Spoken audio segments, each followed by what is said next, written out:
Selamat malam teman-teman semua. Selamat datang di acara Keluar Kamar episode kali ini. Kita udah ada di season 2. Nah, seperti yang kita semua ketahui, Keluar Kamar itu adalah jalan-jalan virtual bareng kamar pelajar via Zoom atau aplikasi lain. Perkenalkan, namaku Juni, aku adalah moderator hari ini dan juga merupakan tim dari kamar pelajar. Nah, buat teman-teman yang belum tahu, sebenarnya apa sih kamar pelajar itu? Kamar pelajar itu adalah marketplace penginapan oleh mahasiswa Indonesia yang tinggal di luar negeri dan kamar ini disewakan untuk wisatawan atau turis Indonesia yang berkunjung ke negara terkait. Nah, sampai saat ini kamar pelajar itu memiliki host di lebih dari 20 negara dan 30 kota di dunia. Untuk harganya sendiri, dia relatif lebih murah dibandingin sama Airbnb ataupun hostel. Dan lebih enaknya adalah kita bisa ngobrol dan ketemu sama orang Indonesia juga. Jadi bisa diceritain gimana gimana apa objek wisata di kota itu, gimana tips dan trik buat jalan-jalannya di kota itu, gitu-gitu. Sekarang kita ada di Keluar Kamar episode ke-7 di season 2 kali ini. Kita bakal ke Auschwitz, Polandia, yaitu kamp konsentrasi Nazi terbesar pada saat Perang Dunia Kedua. Hari ini kita bakal diajak jalan-jalan sama Putri. Halo Putri. Halo juga semuanya. Halo, nah Putri ini sudah bekerja di Polandia, di Warsawa tepatnya selama 1 tahun. Dan sebelumnya dia tinggal di Budapest, di Hungaria. Sebelum kita mulai, ada beberapa peraturan dulu yang aku bacakan. Yang pertama adalah semua mic akan di-mute saat acara oleh panitia. Udah gitu, yang kedua adalah semua peserta bisa menulis pertanyaan di kolom chat, atau juga bisa juga langsung berbicara dan meng-unmute sendiri saat guide-nya selesai menjelaskan sebuah lokasi atau sebuah tempat. Nah, yang menarik dari episode kali ini adalah kita ada trivia quiz. Jadi, pertanyaannya itu akan datang dari ada 2 pertanyaan dari presentasi yang akan disampaikan oleh Putri. Nah, hadiahnya adalah 2 kartu pos langsung dikirim sama Putri dari Warsawa, Polandia. Oke, segitu dulu dari aku. Sekarang aku serahkan ke Putri. Oke, jadi kita bisa mulai.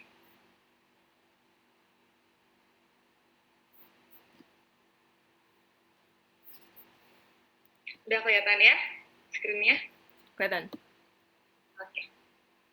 Jadi untuk hari ini aku bakalan membawa kalian untuk jalan-jalan ke Auschwitz. Ini di selatan Polandia. Auschwitz ini adalah kamp konsentrasi, cuma itu adalah versi nama Jermannya. Jadi kalau misalnya di Polandia, mereka kenal daerah ini sebagai Auschwitz. Ini ada gerbangnya, nanti bakalan aku jelaskan lebih lanjut.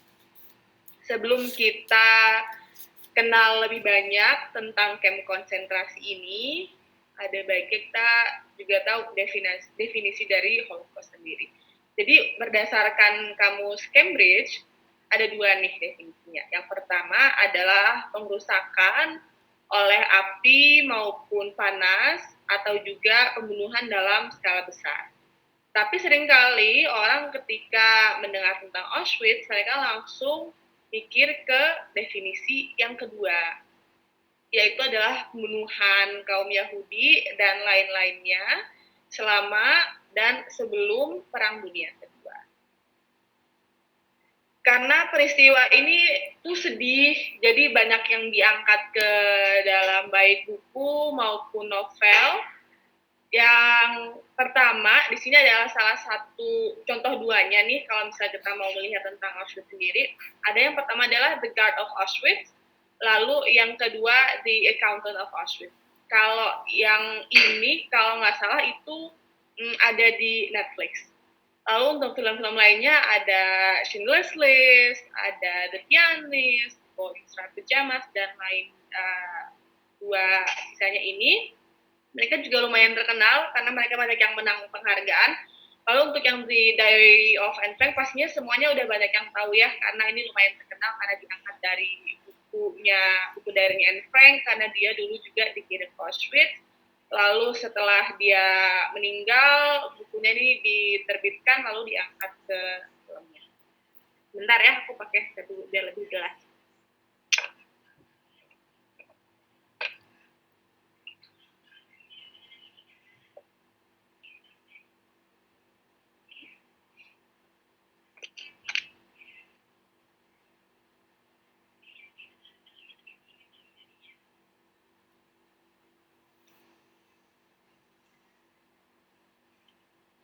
Lalu untuk lokasi sendiri, di sini kita bisa lihat ini adalah peta Polandia kurang lebih.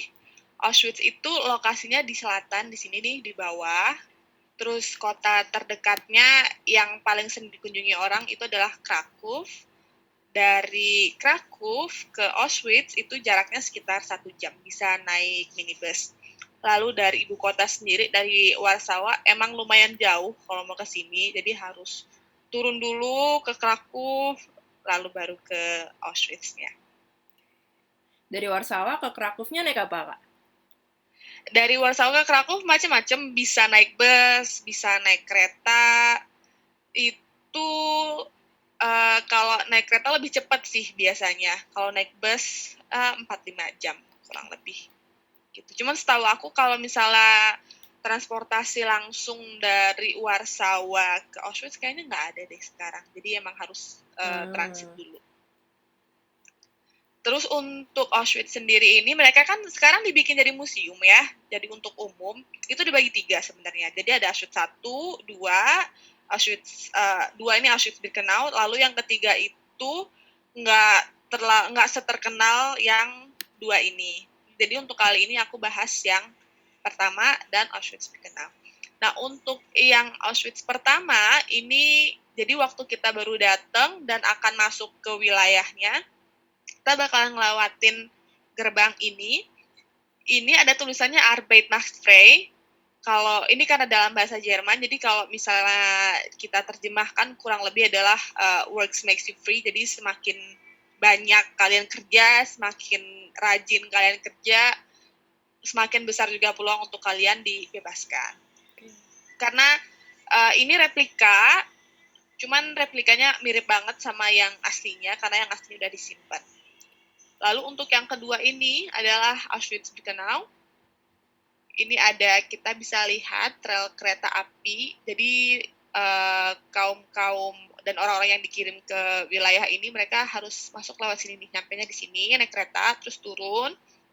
Terus di sini ada semacam pos penjagaan. Lapisan pertama sebelum mereka masuk ke daerah-daerah lainnya.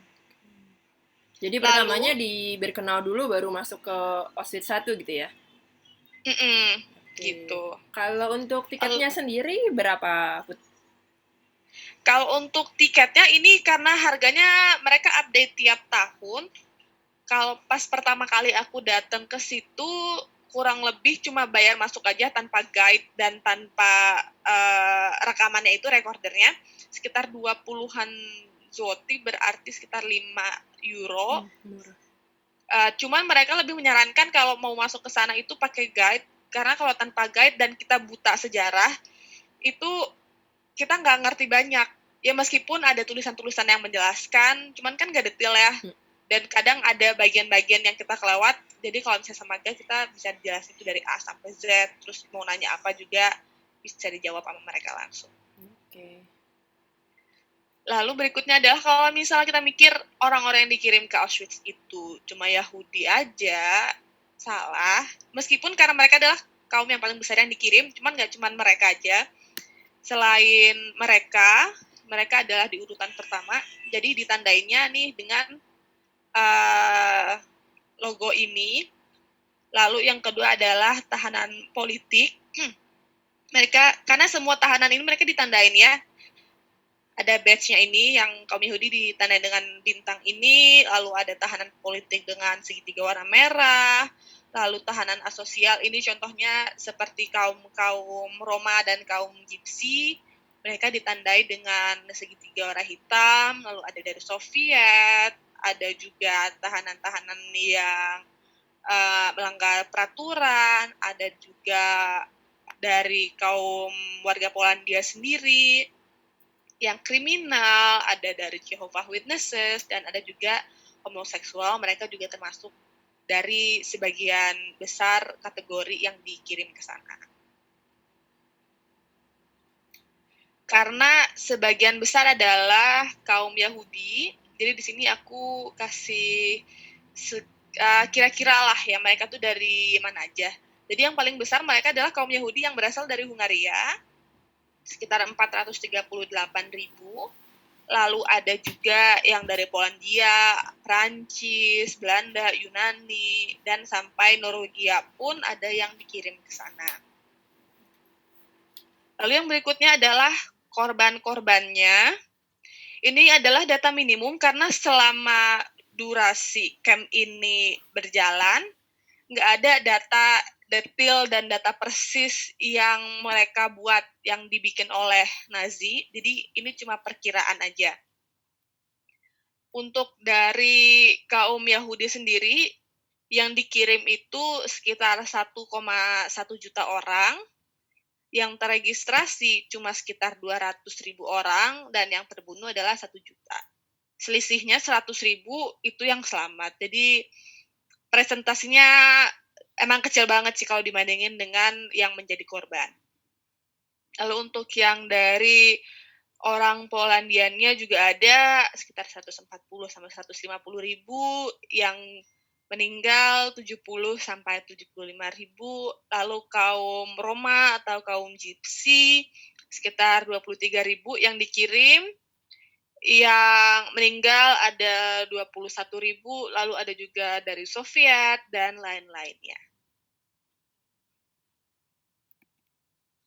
Lalu sekarang aku bakalan menjelaskan lebih jauh. Masih kelihatan ya slide-nya? Masih kelihatan slide. Masih kelihatan. Ini aku bakal nunjukin video. Jadi ini adalah rel kereta api yang menuju ke Auschwitz-Birkenau yang kedua. Belum kelihatan, sorry, belum kelihatan videonya. Bentar ya. Tadi kelihatan nggak? Tadi nggak? Videonya. Nggak. Coba di stop share dulu ya. Oke.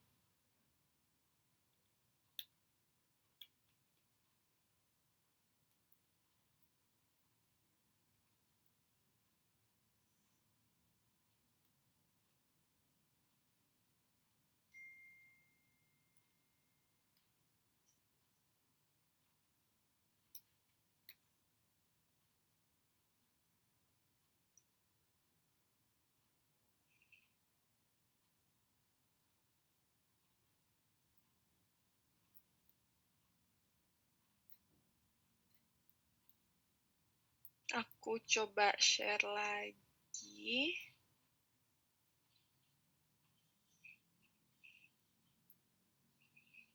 Sekarang kelihatan? Dah, kelihatan.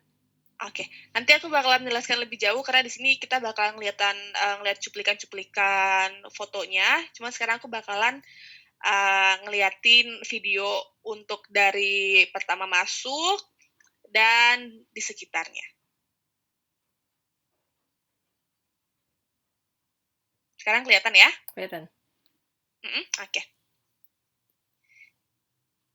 Jadi ini rel kereta apinya untuk masuk, karena mereka semua dibawa naik kereta, jadi ngelewatin sini. Ini semua udah daerahnya, daerah Auschwitz-nya sendiri.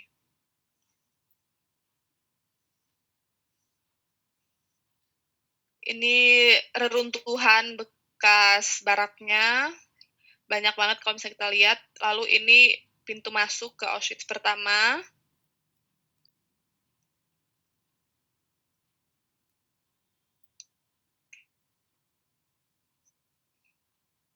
Ini kita juga bisa ngelihat sekitarnya seperti apa, gedung-gedungnya.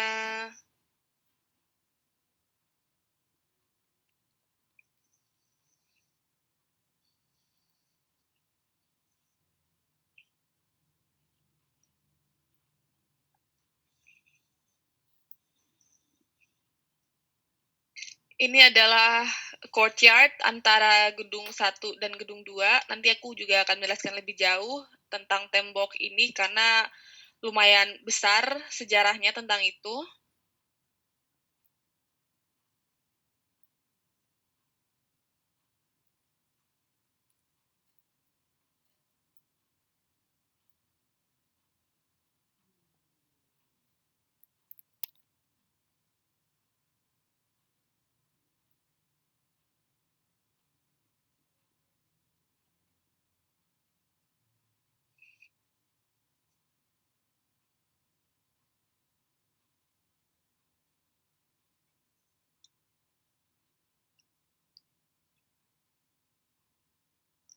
Lalu karena di sekeliling Auschwitz ini ada pagar berkawat biar orang-orang yang nggak bisa kabur, dan ini emang mengelilingi semuanya. Ini juga ada di sebelah sini.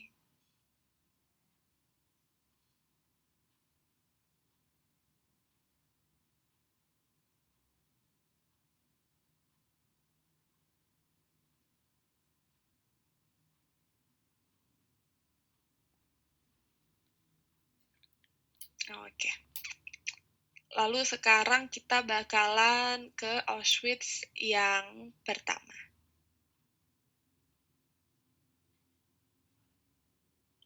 Nah, ini adalah pemandangan dari atas, karena di sana banyak tower untuk petugas-petugas biar bisa melihat dari jauh. Ini salah satu contohnya, pemandangannya banyak banget gedung-gedung, blok-blok seperti ini. Ini juga berbagai macam bloknya. Karena ini yang di Auschwitz pertama kebanyakan dipakai untuk kantor administrasi atau rumah sakit atau tempat tinggal untuk petugasnya. Karena sebagian besar orang yang ditahan di sana mereka tinggalnya di Auschwitz yang Birkenau yang kedua. Ini yang lebih kerennya lah ya dibandingin yang kedua. Iya, karena ini untuk petugas-petugasnya, jadi lebih bagus lah istilahnya. Ya, meskipun nggak bagus-bagus juga sih. Lalu ini pemandangannya juga dari atas, berblok-blok. Ini mereka kebanyakan 2-3 lantai. Dan ini banyak semacam cerobong asapnya, karena dulu mereka banyak yang masih pakai perapian untuk penghangat ruangan.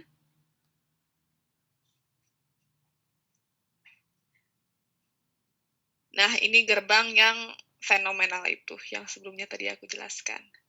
Jadi masuknya lewat sini. Jadi setelah kita ambil tiket, terus ada pengecekan. Jadi kalau misalnya kita bawa barang-barang, mereka ada penitipannya, bisa ditaruh di locker. Setelah itu baru dicek tiketnya dan baru bisa masuk lewat sini. Ini nanti bisa lurus, bisa masuk ke gedung-gedung. Cuman ada juga beberapa yang ditutup dan bukan untuk umum. Cuman sebagian besar itu dibuka. Ini juga pemandangan dari towernya itu, dikelihatan semuanya. Ini pastinya ada pagar-pagar lagi, berkawat. Terus kalau misalnya kita masuk ke dalam gedung, terus kita ngelihat keluar lewat jendela, ya pemandangannya sama lagi, pagar kawat. Jadi emang karena mereka ini sangat pengawasannya sangat lumayan kenceng ya. Jadi selain ada pagar-pagar kawat itu, banyak juga tower-tower yang isinya penjaga. Jadi biar mereka tuh kelihatan si orang-orang ini mereka ngapain, apakah mereka kerja atau mereka lagi santai-santai. Jadi biar bisa dikontrol.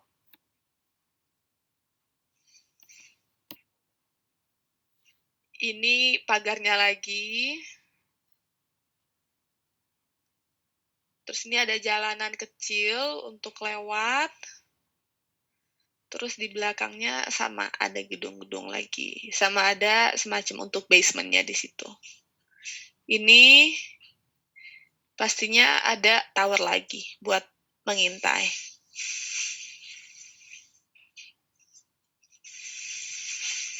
Terus kalau misalnya kita pengen tahu kalau malam situasinya kayak apa, dan apalagi kalau pas winter, ini kurang lebih kayak gini nih. Jadi karena pencahayaannya itu nggak gitu banyak, dan ya ala kadarnya lah ya, remang-remang gini. Jadi emang makin berasa serumnya. Cuman kalau misalnya malam kita nggak boleh masuk karena mereka jam bukanya tergantung musim. Kalau winter kalau nggak salah cuma sampai jam 12 deh. Jadi kayak gini. Banyak kawat-kawatnya. Terus ini pemandangannya lagi dari atas. Di sekelilingnya ini diambil dari towernya, terus di ujung lagi ini ada tower lagi. Terus ini pun ada 3 lapis nih, 1, 2, 3, pagar-pagar kawat semua.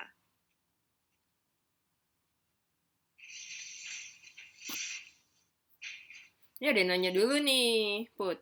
Oh ya, boleh. Dari Mas Niko, berapa banyak petugasnya dahulu dibandingkan dengan tahanan?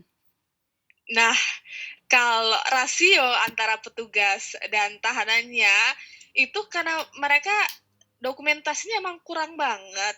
Jadi nggak ada yang dijelaskan secara rinci. Cuman petugasnya kan bermacam-macam.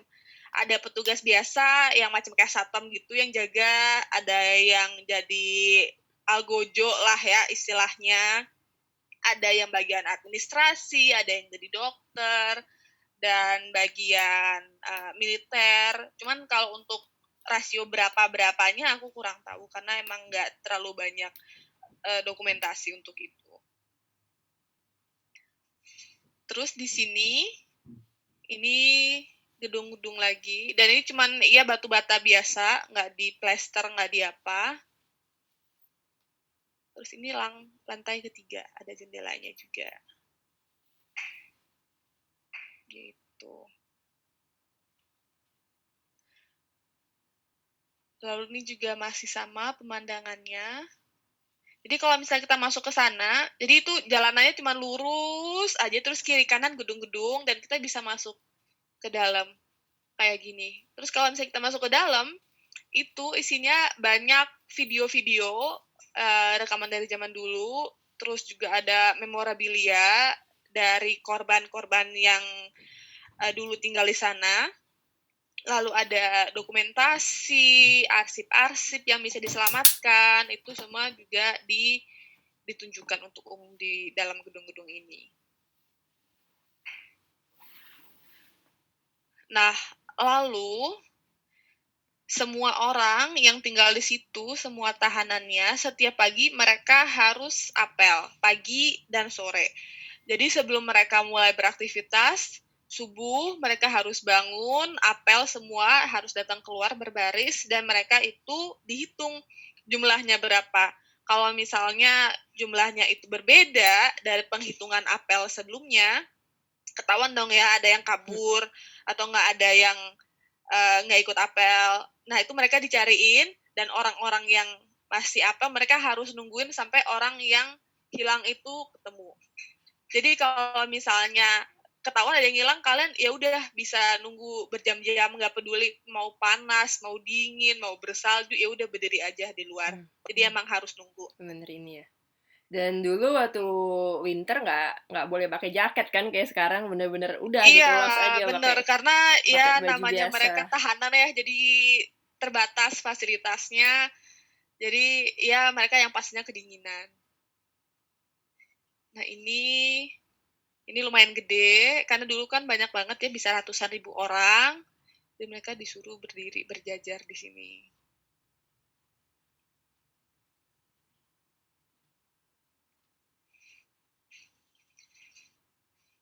Ini masih sama, masih blok-blok lainnya. Nah, lalu ini adalah rumah sakitnya.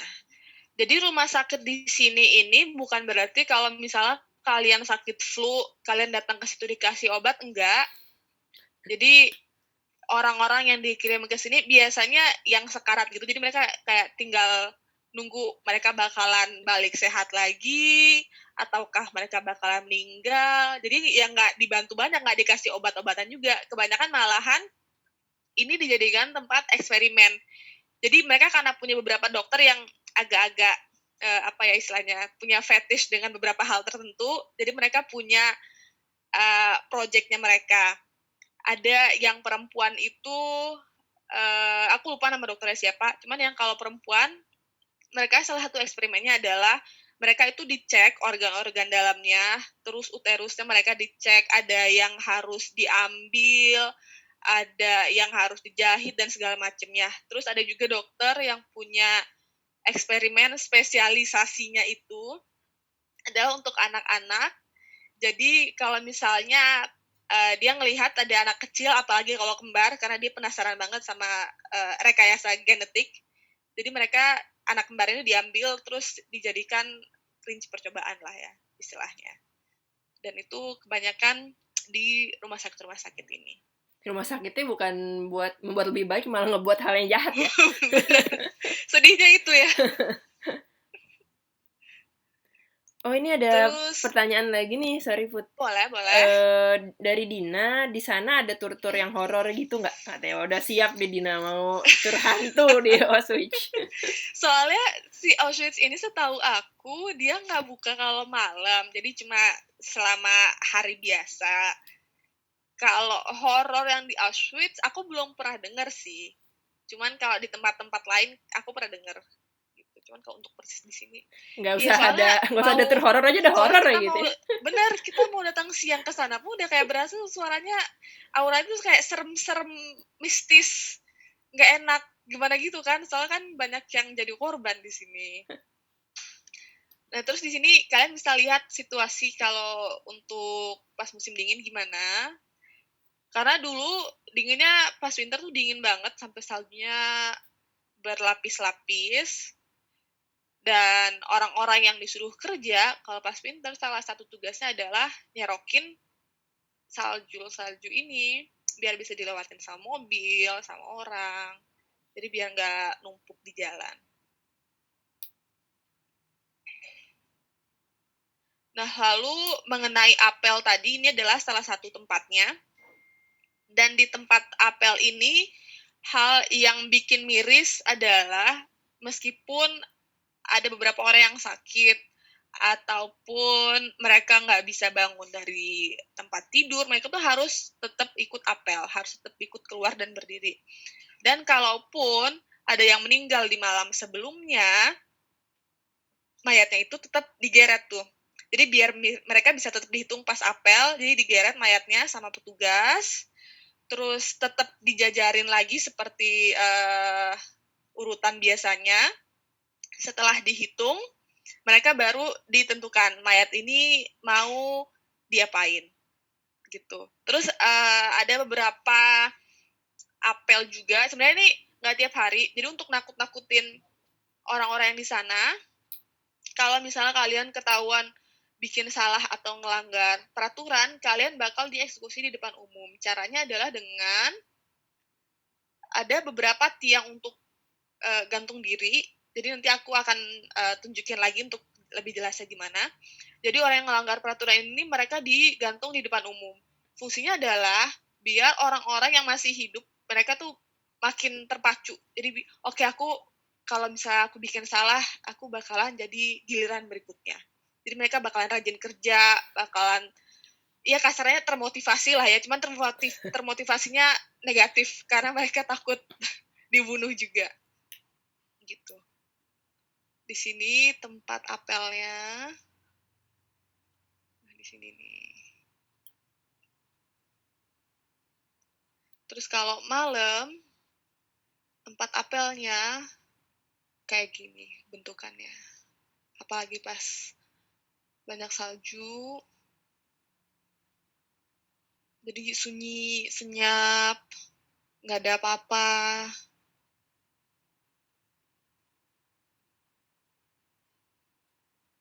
Kayak gini kurang lebihnya. Lalu untuk di bagian dapur, karena mereka juga punya dapur umum, ini adalah dapurnya. Jadi ada juga, karena pembagian pekerjaannya ini adalah berbagai macam ya. Ada yang mereka dikirim untuk kerja di lapangan, gali tanah, bikin bangunan, dan sebagainya. Ada juga yang dikirim ke dapur. Nah, untuk makanannya sendiri ini, mereka itu tetap dikasih makannya 3 kali sehari. Cuman ya nggak bernutrisi dan nggak 4 sehat 5 sempurna juga, karena ya sederhana lah ya. Jadi kurang lebih makanannya mereka adalah sehari-hari pertama itu pas pagi sarapannya mereka, itu mereka dikasih kopi atau dikasih teh, jadi cuman buat minum aja. Lalu pas siang mereka dikasih sup biasanya, cuman bukan sup yang banyak isinya di dalam, yang banyak sayur, banyak daging, itu enggak, jadi cuma sup air aja. Lalu pas malam mereka itu dikasih roti, sama biasa dikasih mentega atau selai, plus ada sosisnya juga. Gitu. Cuman rotinya juga bukan roti yang fresh gitu, jadi roti sisa-sisa, roti yang dari kemarin yang udah keras, yang kadang-kadang udah ada jamurannya, itu dikasih ke mereka. Bener nggak dimanusiain ya? Banget. Terus kalau misalnya kita mau masuk ke dalam gedungnya itu, ke dalam blok, jadi gini kurang lebihnya. Ini ada tangganya, terus ini turun ke bawah, terus temboknya juga udah ngelupas-ngelupas gini.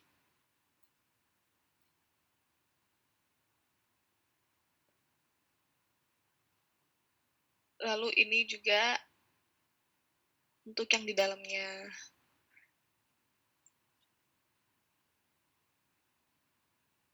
Di jendela untuk keluar.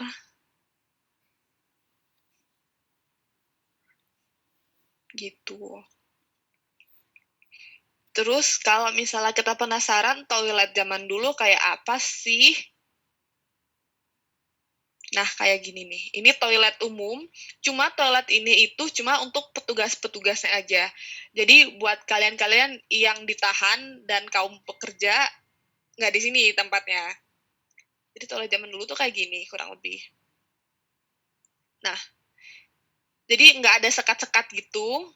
Jadi ini yang masih ada dudukannya sih cuma satu, cuma ada 4 nih, bisa kelihatan bekasnya. Jadi kalian duduk di sini atau berdiri, terus setelah selesai, nah di sini itu ada tarikannya tuh. Ini tempat airnya. Contoh tarikannya kayak ini. Jadi ntar setelah kalian selesai, ditarik talinya, terus airnya bakalan langsung nge-flush ke toilet. Terus yang ini adalah penghangat ruangan zaman dulu, karena dulu itu mereka nggak punya penghangat ruangan elektrik yang ditempel di tembok, jadi semacam blok gini, ditaruh di pojokan ruangan biasanya. Nah, ini tuh bisa dibuka. Ini bisa dibuka, terus ini bisa dibuka. Yang dimasukin ke situ biasanya kalau nggak kayu bakar, juga bisa dimasukin coal. Jadi dimasukin ke situ biar panas, terus uapnya biar bisa menghangatkan ke seluruh ruangan. Cuman ya kembali lagi ini cuman untuk yang di gedung-gedung itu, yang untuk petugas dan untuk petugas administrasinya, dokter-dokter, penjaga dan lain sebagainya. Terus ini ada yang di lantai kedua. Untuk yang di blok 10 ini ada tangga lagi untuk naik ke atas. Juga bisa nih lewat sini. Nah, terus masuknya lewat sini.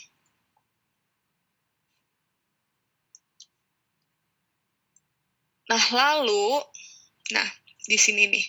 Karena di video sebelumnya tadi, tembok ini sempat masuk ke dalam video sebelumnya. Ini adalah tembok namanya execution wall.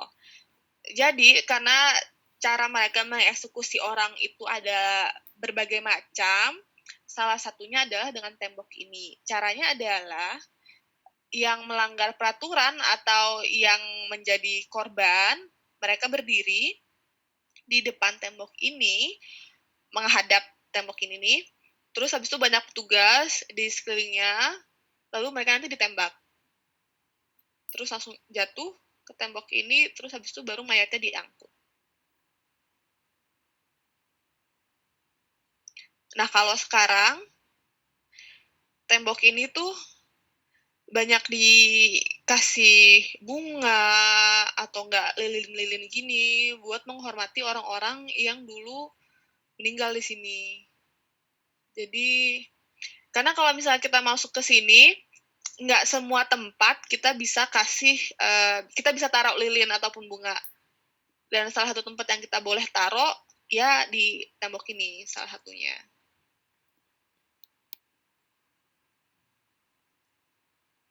Nah, ini dari jauh nih, kurang lebih kayak gini. Terus kalau misalnya kita mau masuk ke kantor, ini kita masuk ke koridornya. Nah, ini adalah, sebelumnya tadi aku sempat menjelaskan ya, bahwa ada beberapa orang yang dihukum gantung, mereka dibunuhnya pakai ini. Jadi ini adalah tiang gini nih, terus orangnya itu disuruh berdiri, terus, sebentar. Nah, dari sini mereka dikasih tali buat ngegantung ke lehernya, mereka disuruh berdiri, terus di bawah ini nih, nah, ini mereka diberi di sini. Pas mereka mau dibunuh, dieksekusi, ini kan bisa ditutup ya, lantainya ini pas ditutup, mereka berdiri, pas mau dieksekusi, ya udah dibuka lantainya. Jadi mereka langsung kayak ngegantung, ya udah sambil nunggu mereka meninggal, setelah itu mereka baru dibawa. Ini di dalam gedung, cuma nanti juga ada yang ditaruh di luar. Terus di sini juga ada penjara, karena mereka ini sama sekali nggak dikasih hiburan. Jadi kalau misalnya kalian perhatiin, pernah ke sana, ada beberapa dinding yang bisa kelihatan, misal coretan-coretan dari tahanan dulu, ataupun gambarnya. Ini kelihatan juga coretannya. Pakai apa tuh nyoret-nyoretnya, Put? Macam-macam Batu ya? sih. Yang pasti mereka kan dulu nggak dikasih pulpen, nggak dikasih pensil ya. Jadi paling misal mereka nemu kerikil gitu ya di lantai, ya dipakai buat nyoret gitu di tembok. Jadi kayak gini. Terus tempat gantung diri tadi, kalau di luar kondisinya kayak gini. Ini dengan yang lantai ditutup. Mereka berdiri, dikasih tali, lantainya dibuka, terus ya udah. Bye. Nah, ini bagian yang agak serem sih menurut aku, karena pas aku ke sana itu lebih berasa serem lagi. Jadi ini adalah krematorium. Dan di sini pastinya nggak ditulis ya bahwa ini krematorium, nggak ada pelangnya, nggak ada apa. Jadi fungsinya di sini adalah setelah orang-orang ini datang, mereka itu dipilih istilahnya.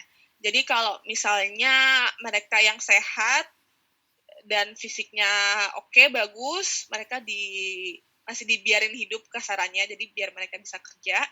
Nah, contohnya kalau ada yang sakit, atau misalnya ada orang tua, lansia, kadang bahkan anak-anak, itu mereka karena dianggap nggak berguna, mereka dikirim masuk ke sini. Mereka dibilangnya pas masuk ke sini tuh, oke, kalian baru nyampe, kita ini dulu ya, kita kasih mandi dulu. Jadi mereka kira ini tuh di dalamnya tempat mandi, shower gitu. Padahal bukan, ini krematorium. Di dalam krematorium itu juga ada ruangan gas. Jadi salah satu cara lain untuk membunuh adalah mereka dimasukin ke ruangan gas ini. Nah, ini nih, kurang lebih dalamnya kayak gini. Jadi ya udah ruangan los aja gitu. Terus kadang-kadang kayak ada pipa kecil gitu. Jadi mungkin mereka kira, oh ini buat air gitu. Terus ini di bawahnya, ini ada buat drainase juga. Dan mereka pas masuk ini biar lebih meyakinkan, ada beberapa yang dikasih handuk, dikasih sabun. Jadi mereka nggak ngerti. Jadi setelah pas mereka masuk, dan masuknya mereka juga nggak kayak 1-2 orang, mereka masuk langsung ratusan rame-rame gitu, desek-desekan. Terus mereka udah masuk semuanya, terus abis itu dinyalain gasnya, sekitar 5-10 menit, 15 menit, selesai, mereka buka, ya udah diangkutin semua orang-orangnya keluar. Terus pas diangkutin, mereka semua diteliti tuh di badannya. Kalau misalnya mereka punya perhiasan atau barang-barang berharga, itu diambil. Karena zaman dulu, kalau misalnya orang tambal gigi, kalau kaya kan pakai emas ya, tambal giginya. Nah, itu giginya tuh dicabut, terus biar bisa diambil emasnya dikumpulin, dijual. Atau enggak buat jadi barangnya mereka. Terus mereka juga nanti bakalan dibotakin rambutnya, baik yang udah mati ataupun yang lulus seleksi untuk tetap hidup dan kerja, mereka semuanya bakal dibotakin. Rambutnya ini, itu semuanya dikumpulin, ada yang mereka kirim untuk dijual, ada juga yang masih tersimpan, dan itu juga ditunjukin di dalam museum ini. Jadi kalau misalnya kalian masuk ke gedung tadi, kalian juga bisa ngeliat nanti ada rambut-rambut manusia. Put, ada pertanyaan dulu nih, mau diselesaiin krematorium apa mau nggak apa-apa sambil jawab?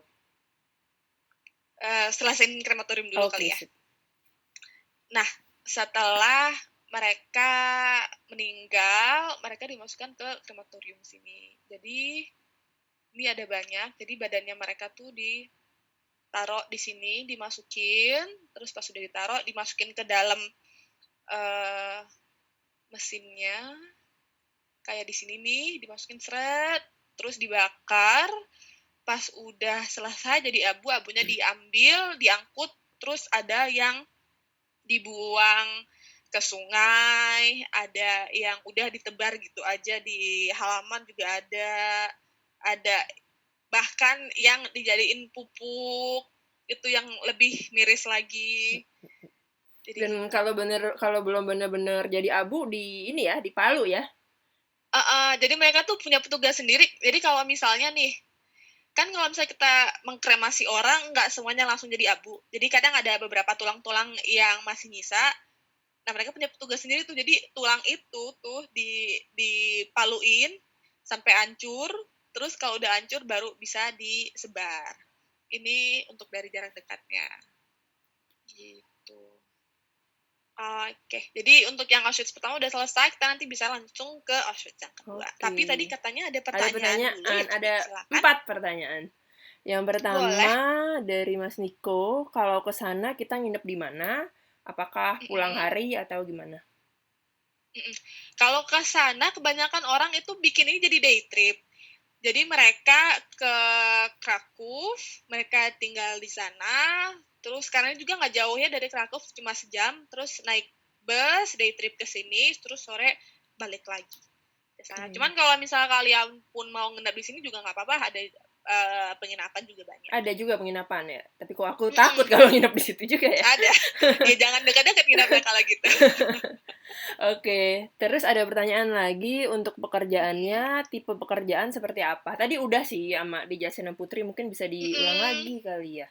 Benar, jadi pekerjaannya macam-macam. Ada yang mereka kerja di lapangan, gali tanah, terus karena dulu kan banyak hutan-hutan, mereka ada yang juga disuruh ngebuka hutan, nebang kayu, ada yang jadi dapur, jadi macam-macam. Cuman ya pekerjaan kasar semuanya. Oke. Terus ini udah, terus yang bawah juga udah, mayatnya kan dibakar kan semuanya dikremasi tadi kan? Iya. Oke, udah pertanyaannya udah. Oke. Terus kita langsung lanjut ke yang Auschwitz kedua di Birkenau. Auschwitz kedua nih yang benar-benar tempatnya si ini ya, tempatnya orang-orang itu ya di penjara. Jadi pas mereka datang, mereka masuknya lewat sini nih, karena mereka datang kan pakai kereta. Terus di sini, ini pastinya ada tower lagi buat penjaga. Kalau misalnya kita puter, bakalan kelihatan rel kereta apinya. Sorry.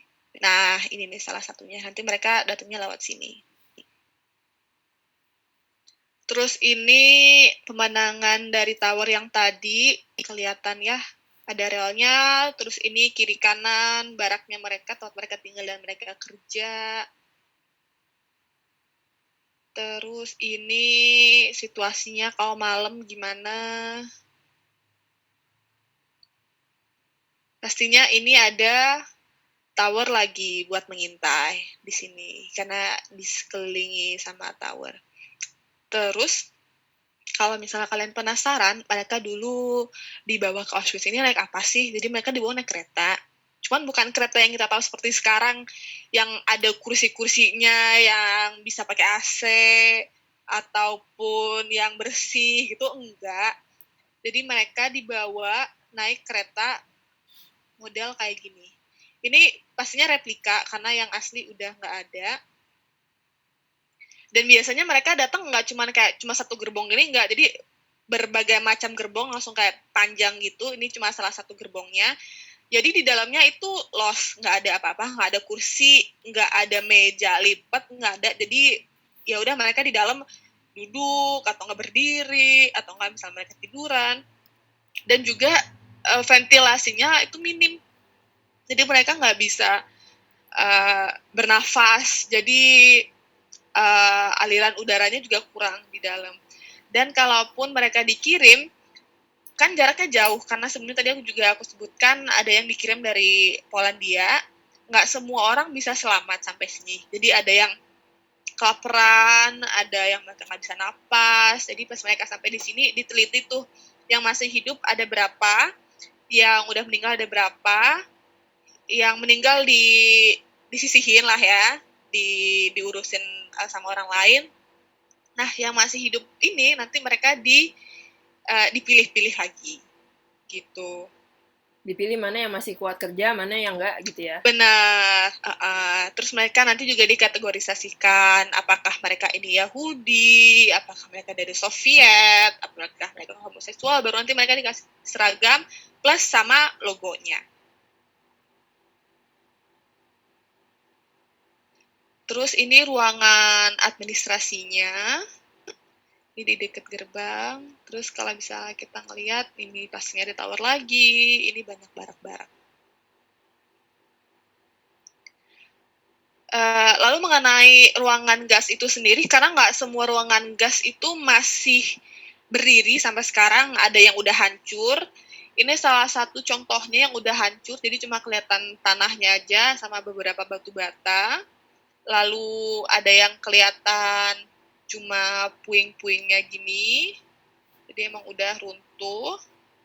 Nah, sebelumnya tadi aku sebutkan bahwa yang dari krematorium itu, abu-abu orang yang meninggal ada yang ditebar di lapangan. Salah satu contoh lapangannya adalah di sini. Nah, jadi seluruh lapangan ini, tanah-tanahnya itu udah terkontaminasi, nggak terkontaminasi sih ya, ada bekas abu-abu manusia yang ditebar di sini. Ini ada beberapa lapangan kayak gitu. Terus selain itu, ada yang ditebar di kolam. Ini contoh kolamnya.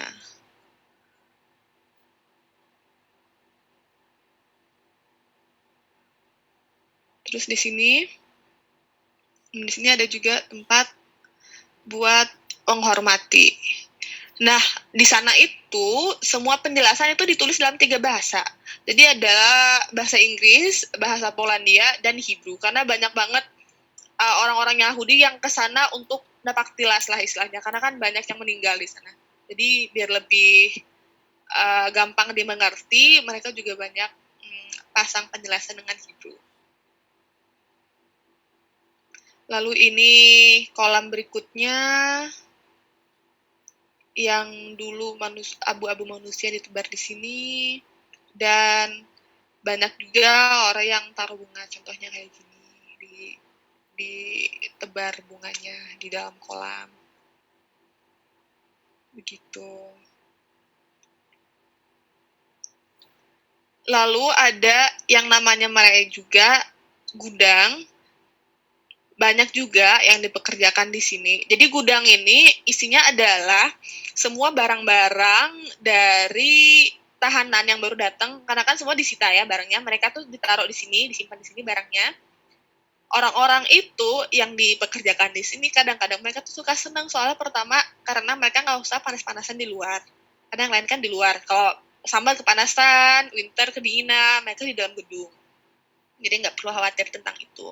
Lalu yang kedua adalah karena ini adalah tempat penyimpanan, kalau misalnya mereka nggak ketahuan sama petugas, kadang-kadang mereka suka nilep tuh barang orang lain yang ditaruh di sini, mereka simpan, terus ya udah mereka jadiin barangnya mereka sendiri. Nggak takut gitu ya kalau ketangkep sama petugas? Ya sebenarnya kalau bisa ketangkep bahaya ya, bisa langsung kayak Langsung di die. terminasi, bisa langsung meninggal. Nah, terus orang-orang yang lolos seleksi untuk dipekerjakan, mereka pas baru nyampe, setelah barang-barangnya diambil semua disita, mereka tuh disuruh masuk ke ruangan ini, gedung ini namanya tempat sauna. Jadi mereka di sini bebersih, mandi, cuci muka, sikat gigi, dan segala macamnya. Nah, kalau misal kalian ngelihat di sini tuh ada kaca gitu. Ini sebenarnya karena adalah di bawah kaca itu lantainya tuh masih yang asli. Jadi biar nggak rusak, dilapisin kaca. Jadi biar orang tuh bisa tetap lewat, tapi juga bisa tetap melihat di bawahnya itu kayak apa. Dan ini jadi mandi pertama dan terakhir mereka ya selama di camp. Bener. Jadi abis itu udah nggak boleh Terus mandi lagi. ini beberapa contoh baju mereka, karena barangnya mereka disita, dipertunjukkan di sini di dalam tempat sauna itu. Jadi ada baju, sepatu, tas, dan segala macamnya. Terus nah ini udah masuk ke dalam sana. Terus ada juga yang mereka itu disinfection gitu. Terus mereka disuruh masuk ke dalam ini, terus ntar disemprotin tuh. Jadi biar lebih bersih. Ini ada berbagai macam.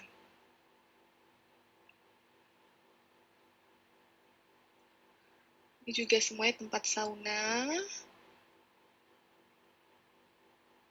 Lalu ini adalah toiletnya mereka.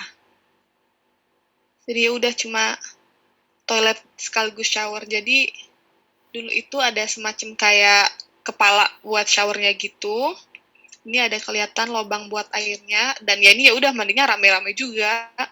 Nggak ada sekat, nggak ada apa. Terus di salah satu ruangan di dalam gedung sauna itu ada ini nih. Ini adalah foto-foto yang menjadi korban. Karena mereka pas datang di koper, mereka banyak yang bawa foto buat kenang-kenangan, fotonya dia, foto keluarga, foto suaminya dia. Jadi semuanya yang berhasil diselamatkan ditaruh di sini. Nah, ini dari jauh. Ini banyak banget foto-fotonya. Dan sebenarnya sedih sih ngelihat kayak mereka di foto tuh kelihatannya bahagia, seneng, tapi mereka harus berakhir di sini gitu. Lalu ini adalah semacam keranjang.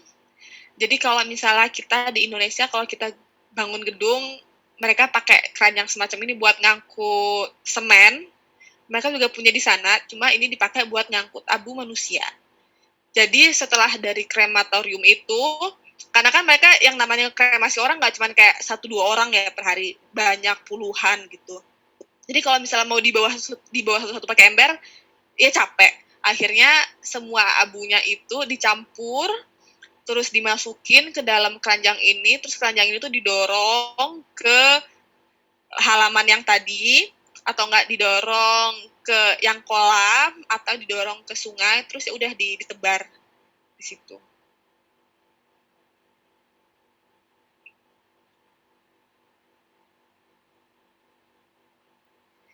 Ini ada juga tower lagi dan gedung-gedung. Di sini tower lagi, ada pagar lagi. Nah, terus kalau misalnya kalian penasaran mereka dulu kerjanya apa sih? Nah, mereka kayak gini. Jadi untuk yang di Auschwitz kedua itu luas banget, jadi kayak halaman gede, karena kurang lebih ukurannya ini sekitar 40 km persegi kalau aku nggak salah. Jadi udah mereka disuruh gali lubang, atau nggak nyiapin ini nih pondasi buat bikin beginian, gitu.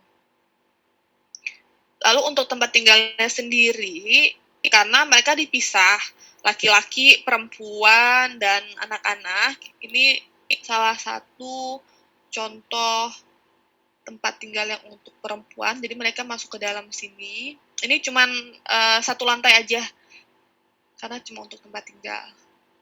Nanti kita bakalan masuk lihat ke dalam. Dalamnya itu kayak gini. Jadi di sini dibagi jadi 3.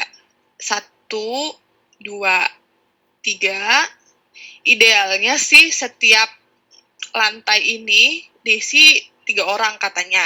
Cuman realisasinya adalah pastinya lebih dari itu. Dan mereka nggak dikasih kasur. Kebanyakan mereka kalau misalnya mereka nggak punya bekal kayak selimut atau nggak jerami gitu, ya udah mereka tidurnya nggak pakai alas apa-apa di sini, langsung ke kayu gitu. Dan ini nih banyak banget di dalam satu gedung tuh.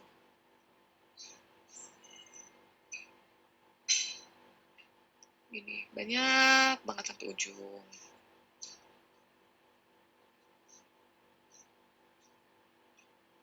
Ini contoh baraknya lagi. Terus zaman dulu itu waktu camp ini masih berfungsi, nggak semua tempat ada perapiannya.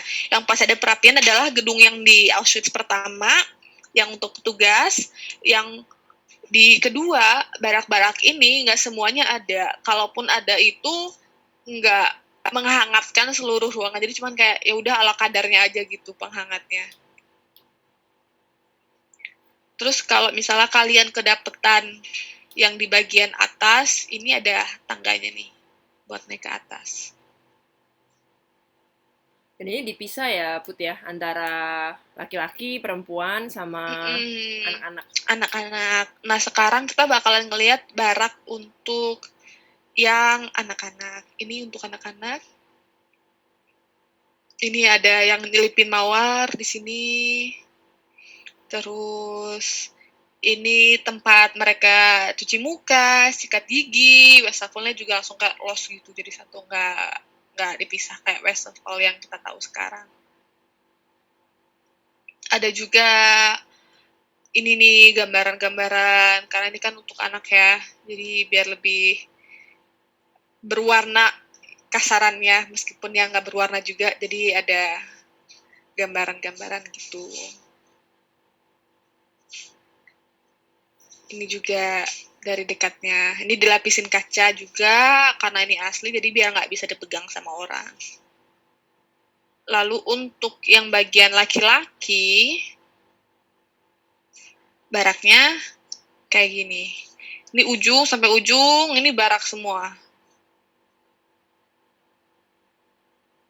Nih, banyak banget sampai ujung sana.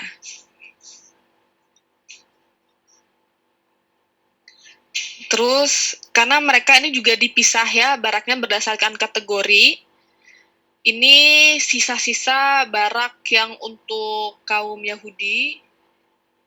Jadi udah tinggal, banyak yang tinggal dari puing-puing. Ini juga sisa barak yang untuk laki-laki. Lalu untuk kaum Roma dan kaum Sinti, mereka juga dipisah di sini. Mereka juga ada monumennya sendiri di sini.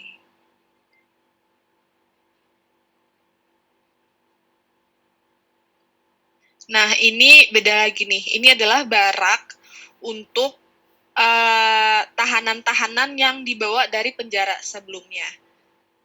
Jadi modelnya seperti ini, tetap sama, 3 tingkat di sini kasurnya, dan lebih. Cuman kayaknya Nah, ini ini satu-satu ya. Jadi di sini bisa kayak ya paling 1-2 orang lah per tingkat gini. Terus toiletnya, karena zaman dulu itu mereka nggak punya toilet yang sekarang kita tahu, kebanyakan ya udah cuma lobang gini doang nih. Dan rame-rame. Jadi kalau misalnya kalian mau buang air kecil, mau buang air besar, ya udah ini lobang, duduk di sini, selesai, pulang, cabut. Jadi nggak ada tisu, nggak ada air.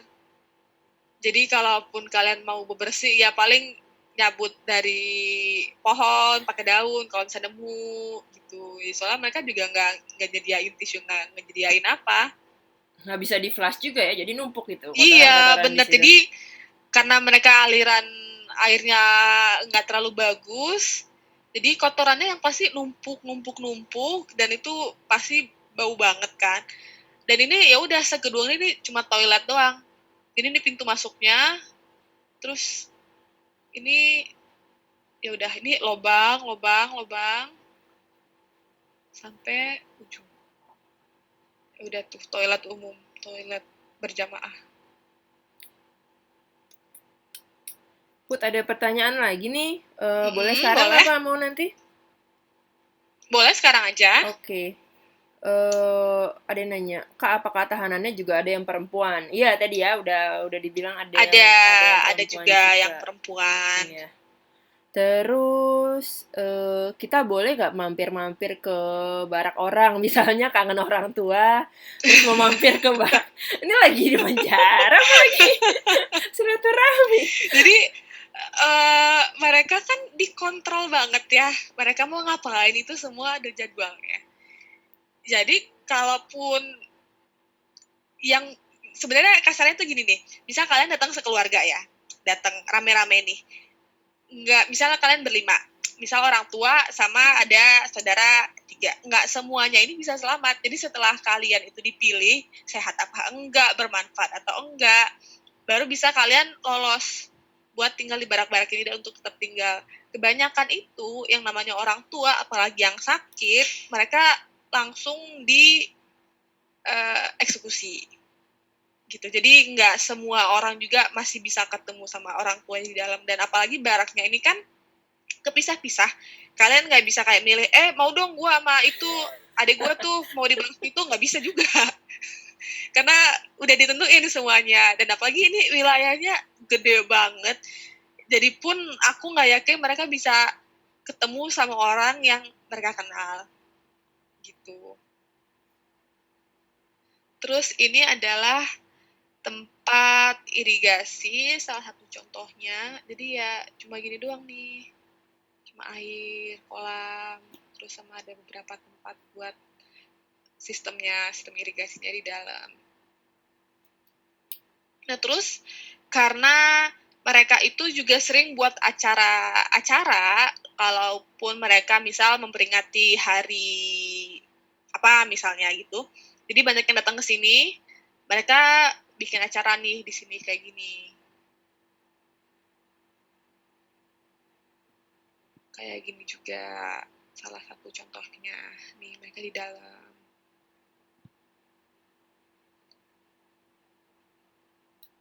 Ini juga ada panggung gembira lah istilahnya. Cuman nggak boleh gembira-gembira banget karena ini sedih ya.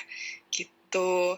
Terus sekarang kita masih ada waktu sebentar lagi. Aku bakalan nunjukin sepintas aja foto-foto yang kalian bisa lihat kalau kalian masuk ke dalam gedung. Jadi ini kacamatanya mereka. Jadi kalau misal mata kalian minus, kacamata kalian tuh tetap bakalan diambil. Jadi kalian bakalan nggak bisa ngeliat apa-apa. Ini numpuk semua kacamatanya.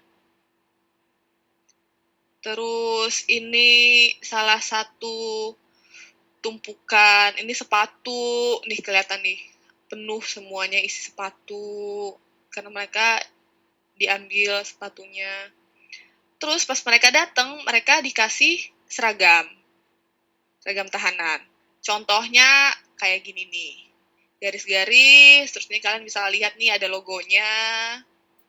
Jadi biar mereka ketahuan mereka dari kategori apa. Terus rambutnya semuanya dibotakin, mau cewek, mau cowok, anak-anak, semua yang masuk ke situ semuanya dibotakin. Dan itu seragamnya mau winter, mau summer, itu aja gitu ya. Bener, Minus, seragamnya ya minus, udah cuma satu sama gitu.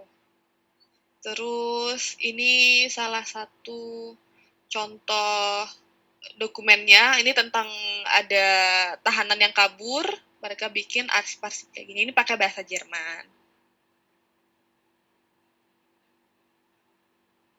Terus ini, nah untuk orang-orang yang dikirim ke ruangan gas, bajunya pastinya diambil, ini salah satu foto dari bajunya mereka, ditumpuk kayak gini nih. Terus ini dokumen lainnya, arsip-arsip lagi. Ini foto salah satu korbannya lagi, di foto depan, samping, kiri. Gitu. Terus, nah, ini karena sebelumnya aku sempat bilang bahwa mereka makanannya itu cuma ala kadarnya banget. Jadi banyak yang mereka kelaparan dan bahkan mati karena mereka kelaparan. Jadi kayak gini nih, jadi tinggal kulit sama tulang aja. Ini salah satu contoh korbannya.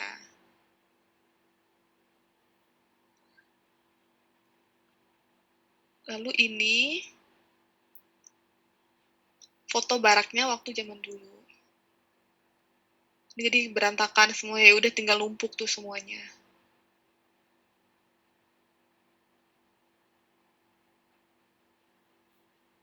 Gitu. Terus ini ada kopernya mereka.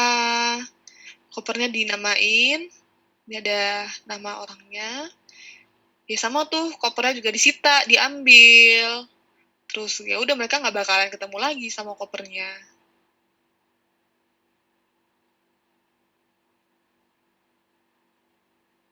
Terus ini contohnya ada yang mereka bawa foto pernikahannya ke sana buat kenang-kenangan. Ya tapi sama fotonya juga diambil.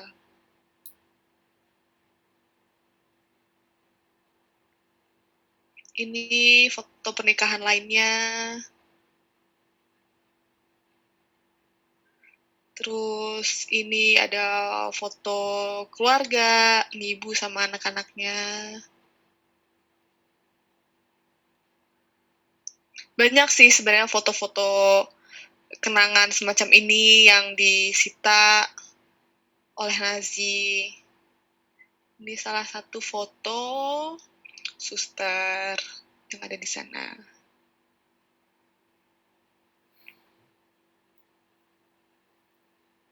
Ini foto tahanan lagi.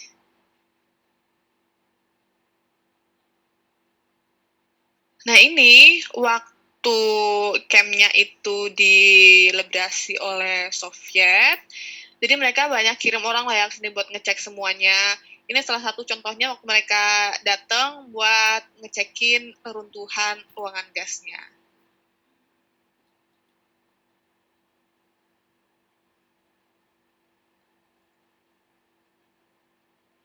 Nah ini contoh foto dari tahanan-tahanannya. Ini sama lagi foto anak-anak yang sakit juga karena kelaparan. Terus kalau misalnya kalian ada yang sakit, ditransportasiinnya pakai gerobak kayak gini nih, ditarik sama kuda. Terus kalian ya udah tiduran di sini. Terus ini toilet yang tadi yang kita lihat sebelumnya, ini foto pakai foto zaman dulu, ya udah langsung lorong-lorong gitu. Terus ini sama foto tahanan lagi. Terus ini contoh sepatu cewek yang diambil. Jadi gini sepatunya. Jadi banyak banget sepatu-sepatu yang ditumpuk terus diperlihatkan untuk umum. Nah terus, ini tentang orang-orang ataupun anak kembar, mereka itu diistimewakan. Sebelumnya juga aku sempat singgung sedikit karena mereka dijadikan bahan eksperimen. Terus ini contoh perhiasannya yang juga diambil paksa. Gitu. Jadi ini banyak banget ya foto-fotonya. Ini salah satu contoh rambut. Dari yang dibotakin itu, ini ada yang bisa diselamatkan rambutnya. Gitu. Terus banyak lagi deh sisa-sisa lainnya. Ini berbagai macam dokumen. Ini ada kelihatan namanya siapa, last name-nya siapa, tinggalnya di blok berapa. Gitu. Oke. Kayaknya sih itu aja, karena ini sisanya foto-foto semua. Mungkin ada pertanyaan lagi, Cuni? Sebentar, sebelum semuanya pada live nih, biasanya kalau misalnya udah saya presentasi langsung pada live aja gitu. Oke. Mau foto dulu bareng-bareng. Boleh. Mungkin Putri bisa matiin share screen-nya. Oke, aku stop share ya. Oke. Nah, sekarang teman-teman semuanya buka kameranya ya. Sorry banget nih fotonya di tengah-tengah, soalnya berdasarkan pengalaman udah pada live, tinggal dikit ya foto. Ayo, buka. Rita, Mbak Fikriatul, Mas Ifren, Mbak Alicia, Ci, Mutia, Mas Hermin, Mbak Nurul.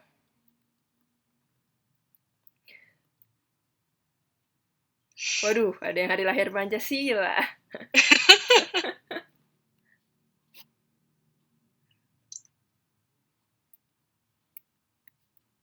Udah ya? Foto dulu ya. 1, 2. Sekali lagi.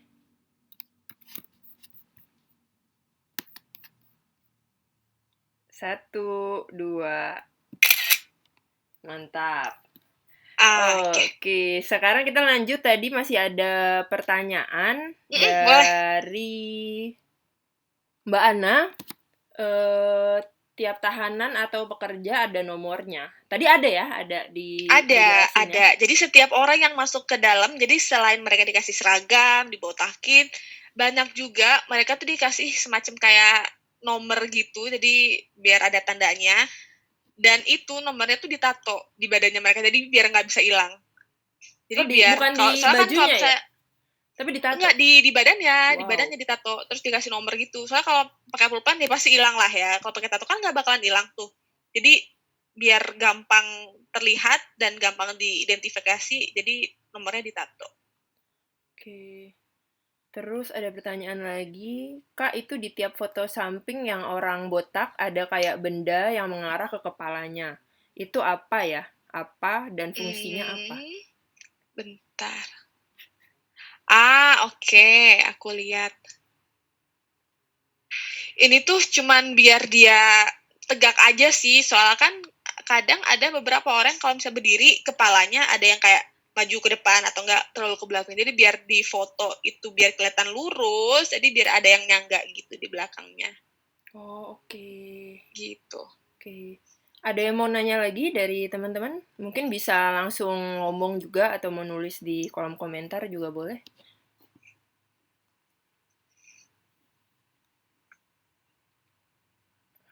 Nggak ada? Kalau nggak ada, kita lanjut ke kuis. Gimana tadi? Udah dicatat belum penjelasannya Putri? Oke, jadi aku ada 2 kuis. Berhadiahnya 2 postcard langsung dikirim Mama Putri dari rumahnya, dari Warsawa, Polandia. Nah, pertanyaan pertama adalah, jadi ntar yang jawab langsung aja ketik ya, jangan ngomong ya, langsung aja ketik di kolom chat, nanti yang pertama nulis itu yang berhak menjawab. Pertama, apa sih arti dari Arbeit macht frei? Itu dia tulisan yang ada di gerbang Auschwitz. Ya, Marla. Ya, Nah, benar. pertama dibilang work sets you free. Oke. Benar. Selamat Marla, sudah mendapatkan 1 kartu pos. Thank you. Makasih Marla. Nanti kirimin alamatnya ya. Iya. Ya, Sip, oke. sip. Ada Nanti. ban. Igwen. Yeay. Hai, boy. Yeay. Wah, lengkap ini, semua diajak ke Polandia. Oke, pertanyaan kedua, kaum Yahudi mana yang paling banyak dikirim? Maksudnya dari negara mana? Tadi kan ada listnya tuh, Putri tadi nunjukin yang pertama negara apa, kedua negara apa, itu dia paling banyak apa? Itu ada tuh yang udah jawab. Oke, dari Tiara di jawabannya Hungaria. Benar. Benar. Yeay. Nanti kirimin alamat juga ya Tiara ya. Iya, siap. Nanti di ini sama Ferdi. Di apa? Udah ada di form. Ininya WhatsApp. Oke. Di WhatsApp. Kalau gitu. Oke, sekarang aku ada sedikit pengumuman sebelum selesai.